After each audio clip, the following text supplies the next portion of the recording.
लेकिन इस वक्त जो बहस चल रही है, मुकुल रोहतगी ने जो बातें कही हैं कि भाई आर्यन के पास से सीधे ड्रग्स बरामद नहीं हुई मुस्तफ़ा, और उनका ड्रग्स का टेस्ट भी नहीं करवाया गया, कोई आधार नहीं है, ये तो समझ में आती है बात। लेकिन जो 2 बार जमानत रिजेक्ट हुई है आर्यन की, एनसीबी के ऐसे क्या तर्क हैं जिन पर अदालत ने अभी तक भरोसा किया है?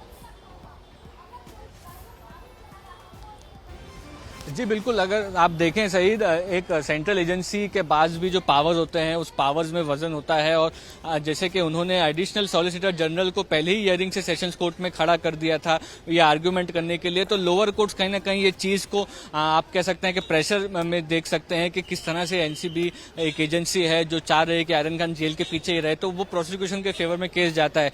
हाई कोर्ट में जब फैसला आता है तो हाई कोर्ट का मामले में हाई कोर्ट पहले के जो केसेस है वो देखेगा, फैक्ट्स जो ऑन रिकॉर्ड रखे गए हैं उन दलीलों पे फैसला सुनाएगा। तो ये एक आप देख सकते हैं कि क्योंकि रिया चक्रवर्ती के खिलाफ भी व्हाट्सएप चैट्स थे और ड्रग फाइनेंसिंग को लेकर के मामले उनके खिलाफ सेक्शन लगाए गए थे, लेकिन हाईकोर्ट से, बॉम्बे हाईकोर्ट से उनको बेल मिली थी। तो इस वक्त कुछ कहा नहीं जा सकता है, लेकिन ये भी कहना सही नहीं होगा कि क्योंकि सेशंस कोर्ट से बेल रिजेक्ट हुई है तो हाईकोर्ट में भी बेल रिजेक्ट हो जाएगी। हाईकोर्ट का नजरिया, हाईकोर्ट के पावर सेशंस कोर्ट से अलग है, और इसीलिए आप कह सकते हैं कि जो आर्ग्यूमेंट्स आज एनसीबी की तरफ से किए जाते हैं वो भी काफी इंपॉर्टेंट रहेंगे, उसके बाद ही कोर्ट अपना फैसला सुना पाएगा। सही अभी क्या विकल्प नज़र आ रहे हैं मुस्तफ़ा, दोनों के अभी तक के जो बहस में से जो चीज़ें निकल कर अंदर से आपके जो साथी रिपोर्टर, हमारे जो रिपोर्टर्स हैं वो लगातार आपको अंदर से जो जानकारी दे रहे हैं, अभी तक क्या स्थितियां बन रही हैं?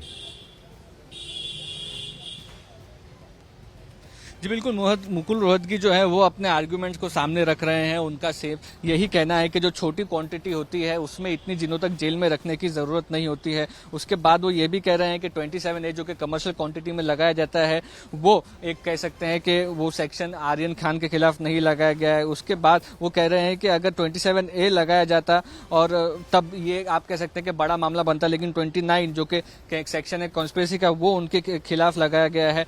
तो एक तरह से जो चार्जेस उनके खिलाफ दिखते नजर आ रहे हैं वो इतने ज्यादा आप कह सकते हैं कि सीरियस नहीं है, इसीलिए जो वो अभी काफी दिनों से जेल में है और उनको बेल देनी चाहिए, ये आर्गुमेंट अभी तक मुकुल रोहतगी का रहा है। जी, लेकिन इसके अलावा ये है कि 29 अक्टूबर तक अदालत खुली है, उसके बाद 30-31 को भी बंद रहेगी, और जितना ये मामला आगे बढ़ता जा रहा है, एनसीबी के पास और भी लोग, और भी गवाह, और भी चीज़ें आती जा रही, तो आपको लगता है कि ये इतनी जल्दी सुनवाई पूरी हो पाएगी और आज या कल फैसला कुछ हो पाएगा? देखिए, दो बातें हैं। एक तो ये है कि एनसीबी के खिलाफ अगर एनसीबी के पास अगर ज्यादा इस केस को लेकर के गवाह और बाकी चीजें सामने आती भी हैं तो उनका आर्यन खान के जेल में रहने से कोई ताल्लुक नहीं है। जो इन्वेस्टिगेशन है वो आर्यन खान के जेल के बाहर आने के बाद भी शुरू रह सकती है। वहीं पर जहाँ पर हाईकोर्ट के अगर फैसले की अगर आप बात करें तो आज जिस वक्त तक ये हियरिंग चलती है, अभी सीरियल नंबर 57 आ गया है, पिछले 15-20 मिनट से मुकुल रोहतगी आर्यन खान के लिए आर्ग्यूमेंट कर रहे हैं, उसके बाद एनसीबी का आर्ग्यूमेंट किया जाना है। तो इस आर्ग्यूमेंट से आज हमको अंदाजा लग जाएगा कि कोर्ट को कितना फैसला लगेगा, क्योंकि अगर आज दोनों ही पक्ष अपने आर्ग्यूमेंट्स कंप्लीट कर लेते हैं तो अगर कोर्ट अगर आप कह सकते हैं कि रिजर्व कर देगा ऑर्डर और वो डेट बता देगा कि किस डेट के लिए ये आर्ग्यूमेंट रिजर्व किए जाते हैं। अगर आर्ग्यूमेंट्स ही आज कंप्लीट नहीं हो पाते तो जाहिर सी बात है कल की डेट दी जाएगी और कल ये आर्ग्यूमेंट्स फिर शुरू होंगे।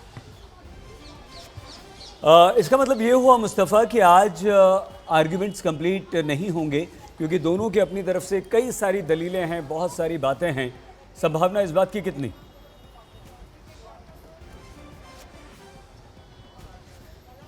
देखिए, आप कह सकते हैं कि दोनों ही जो वकील हैं वो अपनी तरफ से एक सीनियर लॉयर हैं। मुकुल रोहतगी ने जब शुरू किया तब ये कहा कि जितना कम समय ले पाऊंगा उतने कम समय में अपने आर्ग्यूमेंट्स कंप्लीट करूंगा। उन्होंने सेक्शन 29, सेक्शन 27A की बात की। उसके बाद वो ये बात कर रहे हैं कि कैसे सेक्शन 37 जिसमें बेल नहीं देना चाहिए वो सेक्शन आर्यन के अगेंस्ट अप्लाई नहीं होता, क्योंकि कमर्शियल क्वांटिटी का केस उनके पास नहीं है।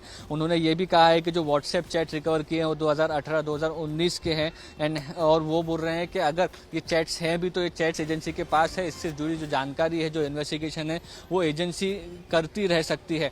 तो ये आर्ग्यूमेंट्स आप देखेंगे कि अगर तकरीबन 1 घंटे तक और चलते हैं तो काफ़ी कम समय बचेगा। उसके बाद कोर्ट के पास भी, उसके बाद जो additional solicitor general Anil Singh है वो आर्ग्यूमेंट करेंगे। 1 से 1.5 घंटे तक उन्होंने सेशंस कोर्ट में भी आर्ग्यूमेंट किया था। ठीक है। तो ये समझ कर चलिए आप, जो भी पॉइंट सामने रखे जाएंगे मुकुल रोहतगी की तरफ से, उसे वो काउंटर करेंगे। उसमें समय 5, साढ़े 5, 6 बजे तक का हो सकता है।